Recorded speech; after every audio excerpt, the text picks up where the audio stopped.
एक बार एक गांव में एक साधु रहता था जो भगवान पर बहुत विश्वास रखता था। यह बार वह साधु पेड़ के नीचे बैठा था और भगवान को याद कर रहा था तो अचानक वहां बाढ़ आ गई। चारों तरफ पानी ही पानी। सब लोग अपने आप को बचने के लिए ऊपर पहाड़ की तरफ भागने लगे। उनमें से एक आदमी देखा कि इस हालत में भी साधु जी भगवान की तपस्या कर रहे हैं। वह सोचा कि ये अपने आप को बचने के लिए कहीं जा क्यों नहीं रहे हैं।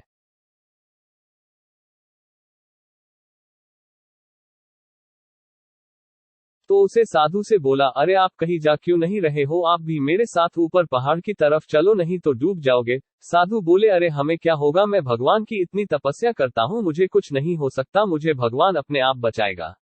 धीरे धीरे पानी साधु के कमर तक आ गया। अब लोग वहां से नाव लेकर निकलने लगे तो उनमें से एक ने साधु से कहा, अरे पानी आपके कमर तक आ गया है, आप हमारे साथ चलो। तो साधु ने कहा कि नहीं नहीं, भगवान मुझे अपने आप बचाएगा, और वह नाव वाला भी वहां से निकल गया।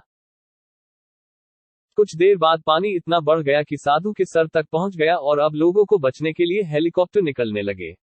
एक हेलीकॉप्टर साधु के पास आया जो कि आखिरी हेलीकॉप्टर था। साधु के पास नीचे रस्सी फेंकी और बोला, इसे पकड़ो और ऊपर आ जाओ, नहीं आप डूब जाओगे। यह आखिरी हेलीकॉप्टर है और आपके पास में दूसरा कोई रास्ता नहीं है बचने के लिए।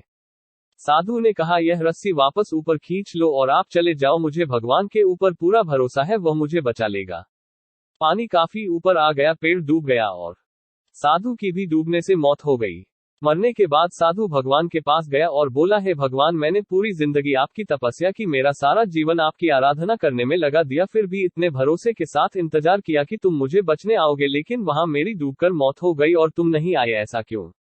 भगवान बोले, मूर्ख इंसान, एक नहीं 3 बार आया था, वो तीनों बार मैं ही तो था, पहला पैदल, दूसरा नाव के द्वारा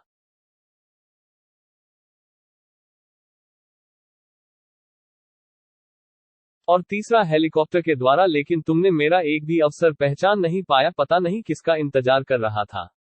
इस तरह से जिंदगी में हमें ऊपर वाला बहुत से मौके देता रहता है, लेकिन हम सब उस मौके को ठुकराकर पता नहीं किस चीज का इंतजार कर रहे होते हैं कि वो होगा तभी मैं करूंगा, और इस बात पर अड़े रहने से एक वक्त के बाद वो मौका हाथ से निकल जाता है और हम कुछ नहीं कर पाते हैं।